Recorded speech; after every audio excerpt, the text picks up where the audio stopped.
Hello student, आप सभी का हमारे चैनल में बहुत वेलकम है। आज मैं आप लोगों के सामने 12वीं कक्षा का पोल साइंस का ऐसा क्वेश्चन लाया हूं कि 2024 के एग्ज़ाम में आपको ज़रूर ही आएगा। नहीं आने का कोई भी प्रश्न नहीं है। ये क्वेश्चन 8 नंबर में आपको ज़रूर ही आएगा।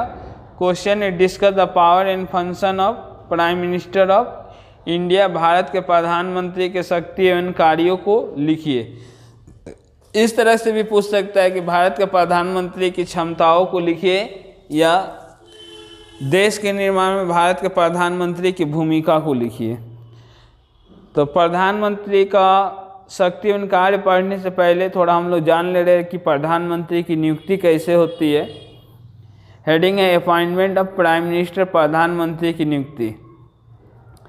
भारतीय संविधान के अनुच्छेद 74(1) में कहा गया है कि राष्ट्रपति को उसके कार्यों के संपादन में सहायता और परामर्श देने के लिए एक मंत्री परिषद होगा जिसका प्रधान प्रधानमंत्री होगा। भारतीय संविधान के अनुच्छेद 75(1) के अनुसार प्रधानमंत्री की नियुक्ति राष्ट्रपति करता है, किंतु राष्ट्रपति की शक्ति केवल नाम मात्र की होती है। लोकसभा में जिस दल का स्पष्ट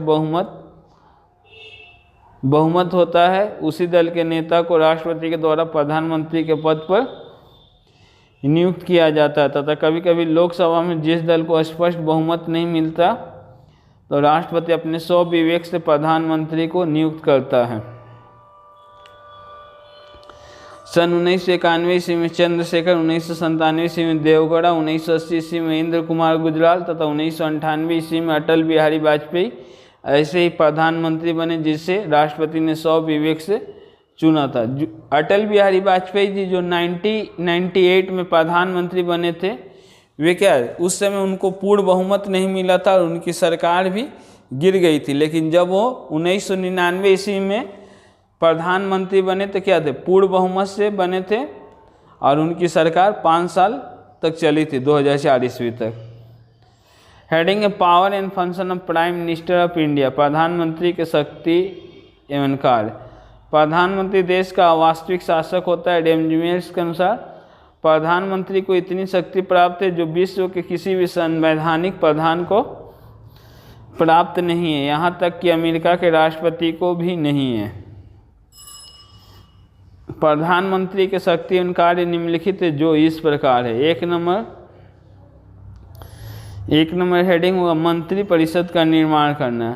डेमजियर्स के शब्दों में मंत्रिमंडल राजरूपी जहाज नामक यंत्र है और प्रधानमंत्री उस यंत्र का चालक है। प्रधानमंत्री का सबसे महत्वपूर्ण कार्य अपने मंत्री परिषद का निर्माण करना है। प्रधानमंत्री अपने मंत्री परिषद के सदस्यों की सूची तैयार करता है जिसे राष्ट्रपति स्वीकार करता है। प्रधानमंत्री निर्णय करता है कि उसके मंत्री परिषद में कितने मंत्री होंगे तथा कौन कौन किस पद पर नियुक्त होगा। प्रधानमंत्री केवल मंत्री परिषद का निर्माण ही नहीं करता बल्कि उसे जीवन भी देता है। प्रधानमंत्री दूसरे मंत्रियों से त्यागपत्र भी मांग सकता है। यदि प्रधानमंत्री को लगे कि यह मंत्री क्या है, हमारे देश में भ्रष्ट है या अत्याचारी है या कोई गैर कानूनी काम कर रहा है, तो उसको क्या है मंत्री पद से हटा सकता है। और प्रधानमंत्री का पहला काम ही होता है मंत्री परिषद। जब प्रधानमंत्री बनता है कोई भी व्यक्ति तो वो क्या है अपने मंत्रियों का निर्माण करता है। वो सभी मंत्रियों को विभाग बांटता है कि तुम रेल मंत्री बनोगे, तुम स्वास्थ्य मंत्री बनोगे, तुम शिक्षा मंत्री, तुम विदेश मंत्री, तुम रक्षा मंत्री, तुम कृषि मंत्री, तुम खेल मंत्री। इस प्रकार का पदों को क्या है वितरण करना क्या है प्रधानमंत्री का पहला काम होता है। सेकेंड नंबर है मंत्री परिषद के विभिन्न कार्यों की देखरेख करना। प्रधानमंत्री का यह भी दायित्व होता है कि जो उसका मंत्री लोग है वह ठीक ढंग से कार्य कर रहा है कि नहीं, कोई भ्रष्ट काम तो नहीं ना कर रहा है। प्रधानमंत्री मंत्री परिषद के विभिन्न कार्यों की देखरेख करता है तथा मंत्रियों के आपसी मतभेद हो जाने पर उनके विवादों का समाधान प्रधानमंत्री करता है। प्रधानमंत्री सभी मंत्री परिषद के नेताओं में समन्वय और सामंजस्य स्थापित करता है जिससे कि समस्त शासन एक इकाई के रूप में कार्य कर सके। अगला पॉइंट है मंत्री परिषद एवं राष्ट्रपति के बीच कड़ी के रूप में कार्य करना। प्रधानमंत्री मंत्री परिषद एवं राष्ट्रपति के बीच में कड़ी के रूप में कार्य करता है। वह मंत्री परिषद के समस्त नीतियों निर्णय की जानकारी राष्ट्रपति को देता है। यदि राष्ट्रपति भी मंत्रिपरिषद को कोई परामर्श या निर्णय दिलाना चाहे तो प्रधानमंत्री के माध्यम से दे सकता है। प्रधानमंत्री की अनुमति के बिना कोई भी मंत्री राष्ट्रपति से भेंट नहीं कर सकता है, ना ही कोई जानकारी राष्ट्रपति को दे सकता है। अगला पॉइंट है देश का वास्तविक शासक। जो प्रधानमंत्री होता है वो क्या है, पूरे देश को चलाता है और वो देश का वास्तविक शासक होता है और वो अपनी इच्छा से कोई भी कानून लागू कर सकता है। जैसे आप लोग देख सकते हैं कि वर्तमान समय में मोदी जी ने नोटबंदी किए थे, 3 तलाक का कानून लागू किए थे और बहुत सारे GST अनेक कानून। तो प्रधानमंत्री की इच्छा के ऊपर है कि वो कौन सा कानून लागू करेंगे और कौन सा नहीं। देश का वास्तविक शासक वही होते हैं। प्रधानमंत्री देश का वास्तविक शासक होता है। जनता न केवल उसका सम्मान करती है बल्कि उसे देखने एवं होगा यहाँ पर एक नहीं एवं सुनने के लिए भी उत्सुक रहती है। समस्त शासन उसकी इच्छा के अनुसार चलता है। प्रधानमंत्री कोई भी कानून बना सकता है एवं संविधान में संशोधन भी कर सकता है। भारतीय प्रधानमंत्री देश का असली शासक होता है। ये क्वेश्चन आपको 2024 में जरूरी आएगा। यदि आपको वीडियो अच्छा लग रहा है तो वीडियो को लाइक करें तथा अपने दोस्तों को भी शेयर करें। अगला पॉइंट है लोकसभा का नेता। लोकसभा का जो चुनाव होता है उसका प्रमुख नेता कौन होता है, प्रधानमंत्री होता है। और उसी चुनाव के द्वारा क्या होता है, प्रधानमंत्री का चुनाव भी होता है। जैसे कि आप लोग 2024 में चुनाव है जिसके कारण से आपका एग्ज़ाम भी पहले हो रहा है, तो प्रधानमंत्री क्या है, लोकसभा का नेता होता है। 2024 में लोकसभा का चुनाव भी होने वाला है।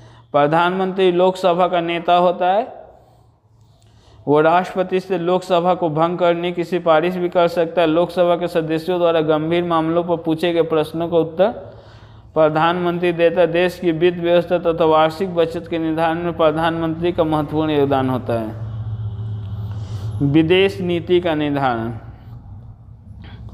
प्रधानमंत्री विदेश नीति का निर्धारण करता है। वो अंतर्राष्ट्रीय जगत में भारत का प्रतिनिधित्व करता है। विदेश नीति संबंधी निर्णय अंतिम रूप से प्रधानमंत्री द्वारा ही लिए जाते हैं। महत्वपूर्ण अंतर्राष्ट्रीय सम्मेलनों में भारतीय प्रतिनिधि के रूप में प्रधानमंत्री भाग लेते हैं। इसके अलावा अंतर्राष्ट्रीय समस्या एवं विवादों को सुलझाने को में विदेशों से संधि और समझौता करने में भी प्रधानमंत्री भाग लेता है। कोई भी विदेश नीति का निर्धारण कौन करता है, प्रधानमंत्री करता है। अगला है प्रधानमंत्री योजना और आयोग। प्रधानमंत्री योजना और आयोग के अध्यक्ष होते हैं। इसी के अंतर्गत पंचवर्षीय योजनाओं का भी निर्धारण किया जाता है। राज्य को दी जाने वाली अनुदान सहायता का निर्णय भी इसी संस्था द्वारा किया जाता है और संस्था प्रधानमंत्री के नेतृत्व में कार्य करती है। निष्कर्ष रूप हम कह सकते हैं कि प्रधानमंत्री वास्तव में सूर्य जिसके चारों ओर मंत्री रूपी ग्रह घूमते हैं। डॉक्टर अंबेडकर ने प्रधानमंत्री के संबंध में कहते हैं, यदि हम अपने संविधान के किसी शासन अधिकारी की तुलना अमेरिका के अध्यक्ष से करते हैं तो निश्चित रूप से प्रधानमंत्री है, राष्ट्रपति नहीं। प्रधानमंत्री देश का असली शासक एवं नेता होता है। यदि वीडियो आपको अच्छा लगे तो वीडियो को लाइक करें तथा अपने दोस्तों को भी शेयर करें। चैनल पर नए हैं तो सब्सक्राइब करना ना भूलें।